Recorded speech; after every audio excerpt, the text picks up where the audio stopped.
আল্লাহর নবী পিপাসার্ত হয়ে এক ইহুদির বাড়িতে পানি পান করার জন্য গেল। তার সাথে ছিল আবু বকর সিদ্দিক রাদিয়াল্লাহু তাআলা আনহু।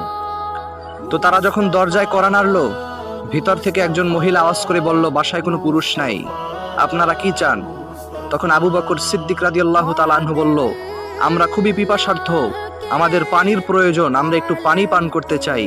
তখন ওই মহিলা বলতেছে, দুঃখিত, আমাদের ঘরে এখন পর্যন্ত কোনো খাবার দাওয়া নাই, পানি নাই।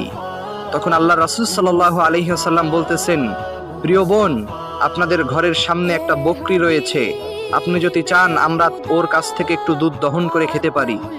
তখন ওই মহিলা বলতেছে, সব ঠিক আছে, কিন্তু এই বকরি তো খুবই অসুস্থ, এর তো দুধ নাই।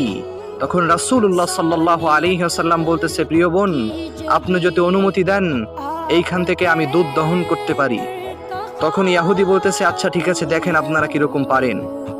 তখন রাসূলুল্লাহ সাল্লাল্লাহু আলাইহি ওয়াসাল্লাম বিসমিল্লাহ বলে বকরির পিঠের উপরে যখন হাত চড়িয়ে দিলেন, সাথে সাথে বকরি অঝরেই দুধ দিতে শুরু করলো এবং বাটির পর বাটি দুধ দিয়ে ভরে ফেললেন। সবাই মিলে পানাহার করলেন।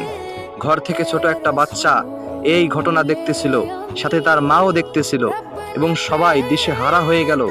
রাসূলুল্লাহ সাল্লাল্লাহু আলাইহি ওয়াসাল্লামের চেহারা দেখে পাগল হয়ে গেল এবং তারা যখন ঘর থেকে চলে গেল, তখন ওই ঘরের পুরুষ যিনি ঘরে চলে এসেছেন, তখন ওই নারী রাসূলুল্লাহ সাল্লাল্লাহু আলাইহি ওয়াসাল্লামের বর্ণনা দিয়ে তাকে গল্প শোনাইতেছে। ছোট বাচ্চাটা রাসূলুল্লাহ সাল্লাল্লাহু আলাইহি ওয়াসাল্লামের ঘটনা বলে বাবাকে গল্প শোনাইতেছে। এমন করে প্রতিদিন তারা গল্প শোনাইতো। তারা জানতো না যে এই লোক কে ছিল। তারা নিজেরা তাদের ভালোবাসার স্থান থেকে একটা নাম দিয়ে দিল, মুবারক। এই মুবারক নামটা তারা বলে বলে সবার কাছে গল্প বলতো। একটা সময় এলাকার সবার কাছে এই গল্পটা বলা ছিল যে একজন এসেছেন, বকরির পিঠে হাত দেওয়ার সাথে সাথে অসুস্থ বকরি দুধ দেওয়া শুরু করেছে। এই ঘটনা ছড়িয়ে পড়ল গোটা মদিনার জমিনের মধ্যে। তো একদিন হযরতে আবু বকর সিদ্দিক রাদিয়াল্লাহু তাআলা আনহু বাজারের মধ্য দিয়ে হাঁটতেছেন। তৎক্ষণাৎ ওই ছোট বাচ্চাটা তার মায়ের সাথে বাজারে দিয়ে যাচ্ছে।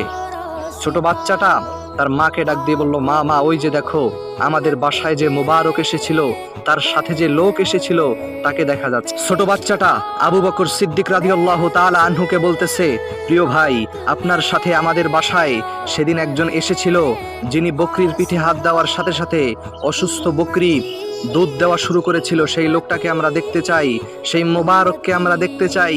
তখন আবু বকর সিদ্দিক বলতেছে, তার নাম তো মুবারক না, তার নাম হচ্ছে মুহাম্মাদুর রাসূলুল্লাহ সাল্লাল্লাহু আলাইহি ওয়াসাল্লাম। তারা শুনে তারা পরিবার সহ মুহাম্মাদুর রাসূলুল্লাহ সাল্লাল্লাহু আলাইহি ওয়াসাল্লামের দরবারে চলে গেলেন। দরবারে যাওয়ার পরে আমার রাসূল আকরাম সাল্লাল্লাহু আলাইহি ওয়াসাল্লামের চেহারা দেখে তারা সবাই অজরে কাঁদতে শুরু করলেন। গোটা এলাকাবাসী তাদের পিছনে পিছনে এই গল্প শুনে চলে এসেছে এবং রাসূলুল্লাহ সাল্লাল্লাহু আলাইহি ওয়াসাল্লামকে ওই ছোট বাচ্চাটা এবং তার পরিবার, এলাকাবাসী সবাই বলতেছে, আপনি আর দেরি করবেন না, মেহেরবানি করে আপনার ধর্মের একজন মুসলমান হিসেবে আমাদেরকে আপনি কালিমা পড়িয়ে দেন, আপনার উম্মত হিসেবে আপনি আমাদেরকে কালিমা পড়ান। ইয়া রাসূলুল্লাহ, আমরা আপনার হাতে কালিমা পড়তে চাই। সুবহানাল্লাহি ওয়া বিহামদি। গোটা এলাকার মানুষগুলো সবাই রাসূল সাল্লাল্লাহু আলাইহি ওয়াসাল্লামের চেহারার মহব্বতে, তার কারিশমা দেখে সবাই মুসলমান হয়ে গিয়েছিল সেদিন।